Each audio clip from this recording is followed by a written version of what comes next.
Books are awesome. Kim here, reviewing the last book I read, Dragon's Future by Kandi J. Wyatt. If this is your first time here, I like to review books and read books and talk about books. Sometimes, all the time. If that's a thing you particularly enjoy, you should consider subscribing.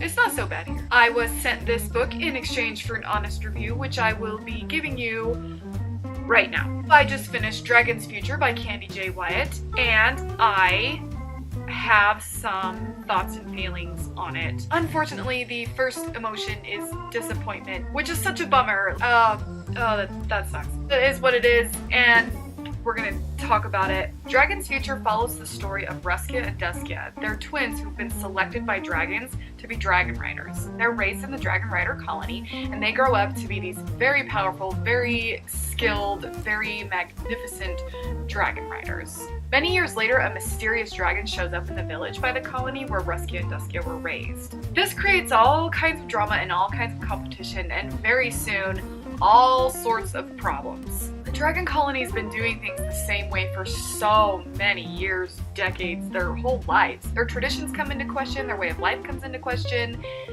Plus, now there's major drama and threats, and it gets real. I thought this was a middle grade book, and then it turned out that it is not a middle grade book. I'm still not entirely sure if it's YA or a book for grown-ups. It could kind of be either. I gave this book the following scores. The writing and style got a 2 out of 4, the characters got a 2 out of 4, the story got a 3 out of 4, the pacing got a 2 out of 4, and my own personal opinion is also a 2 out of 4, giving the book a total score of 11 out of 20. In case you didn't know, I review books in my own weird way, and you can learn all about it here. It got a lot brighter in here. Thank you, the sun. Pushing ahead anyway. The writing and style of this book did get a 2 out of 4. It was not awesome. It was not very great. Really hate saying words like that. As a writer, I hate saying not nice things about other people's writing. It's unavoidable right now.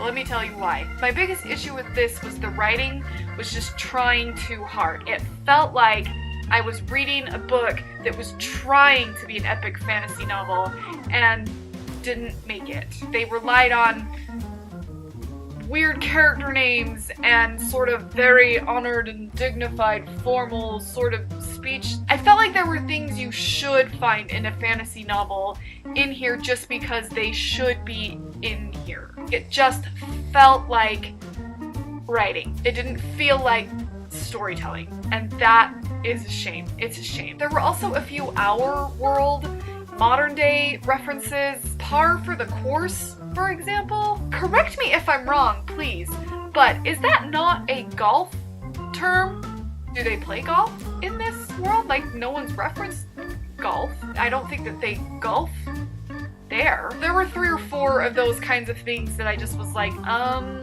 that doesn't make sense.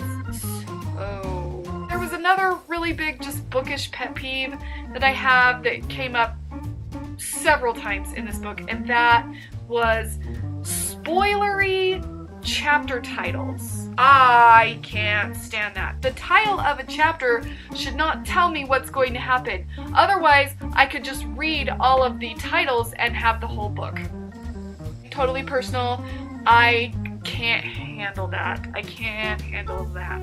I think the writing was also a little lazy. That's just something I have no tolerance for, is lazy writing, and there was some lazy writing. Not to give any spoilers, all my reviews are spoiler free. There was this sort of battle thing happening. Instead of being in the middle of this battle, we were on this what seemed like subplot following that and hearing about the battle. I just feel like that was the writer saying, hey, a battle's going on, but it's too hard to like describe that and write it, so I'm just gonna tell you about it. I can't. Very classic telling instead of showing, which is like writing 101 is show, don't tell, and this book decided to go the opposite direction. It didn't really work. That's so like mean sounding, and I'm sorry. I didn't give it like a 0 or a 1 score in the writing just because it did try. the author tried. There was effort put into it, and every once in a while there'd be a line or a phrase or just a little something would happen that worked, and that was what the author was going for, but most of the time it didn't happen.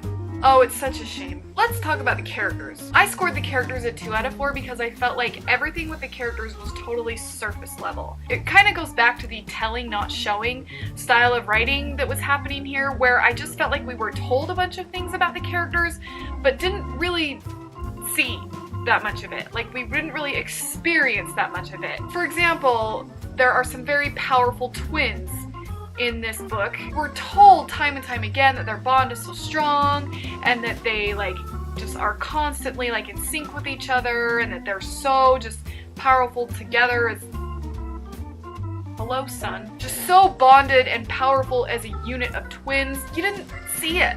First of all, the one twin was just totally left in the dust all the time. And that bugged me because I kind of liked her better than the boy twin. We just didn't get enough of her, and that was a bummer. She was just really cool and a very strong female character, and I feel like I just didn't get enough of her. It kept getting drilled over and over again how important she was to the main character, but at the same time, she was on the outskirts the entire story. She didn't really add that much, and she didn't really help him that much, and that sucked. I really liked the dragons. I thought the dragons were really cool, though. I thought that they were neat characters and interesting characters, and I liked the personality of the dragons, and I liked the dragon to rider bond. But again, most of the time we were just kind of told about it. For the riders to be so important to the dragons and vice versa, I felt like they actually weren't together very often. The dragons were often off somewhere else, and they would say, okay, I'll call my dragon. Every time they needed their dragon, they'd be like, all right, I'll call my dragon. If your dragon cannot live without you,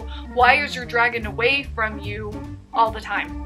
Didn't really make sense to me, but I liked the dragons as characters. I thought they were cool characters. One more thing I will mention, and this is just kind of for fantasy novels in general, and that is don't make names weird on purpose. We kind of have that problem here in Utah where I live, where people name their children sort of normal things, but they switch out letters for different letters to make it unique. It's not awesome.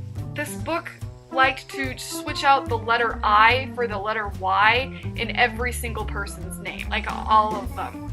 Everyone. Every character had something like that, and it just was, like, it just made it feel so fake and cheesy, which was really a bummer. I also felt like the dragons' names were way too similar. Almost all of them started with a W followed by the letter Y, and then like one or two little letters different, and like I couldn't keep which dragon belonged to which rider straight in my head because the names were just way too similar, and so that made it a really confusing story to follow because I didn't know which dragon was which.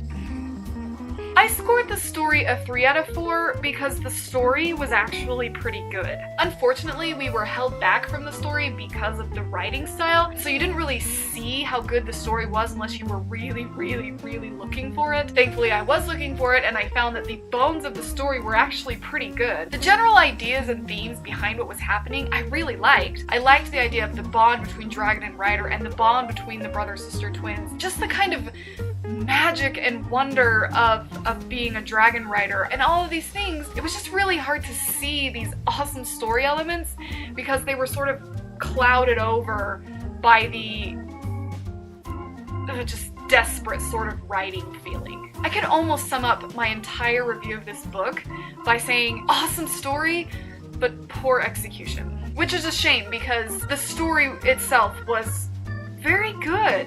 You just had to go looking for it. I gave the pacing a 2 out of 4 because it almost seemed like it was split into 2 different parts. It moved a little too fast. Like, we had this cool prologue of these children being chosen by dragons, and then it's chapter 1 and suddenly it's 25 years later. The way it was chopped like that at the very beginning really disconnected me from the characters. The main character is now grown up and very different from the character we were introduced to. Because it was paced that way, I couldn't establish a connection with these 2 main characters. So the whole book, I didn't really care. And then the story got like split. It was about this dragon colony and what they were doing in their lives, and then there's new guy and new people, and very suddenly the entire story was different. And that can work sometimes, but I feel like it didn't really work in this book because we were following certain characters and then suddenly we're following a whole other new character who was just introduced to us, and now the story's about that character. So is this like it almost could have been two books side by side. I will say though that the ending didn't wrap up too fast. The ending I felt like was a good wind down. So it did have that going for it, which was refreshing because usually I'm upset that it ended too quickly. And this one didn't do that, so that's good. For my own thoughts and feelings, I gave it a 2 out of 4. The story itself is actually really good, but it's totally covered up by a little bit of lazy writing and a lot of telling instead of showing, and a lot of just trying way too hard. We couldn't see what this book was really about because you were trying so hard to be a fantasy novel, and that's a bummer. Good story, not so good storytelling. You have to have both to have a good book. Like, that's just the way that it is.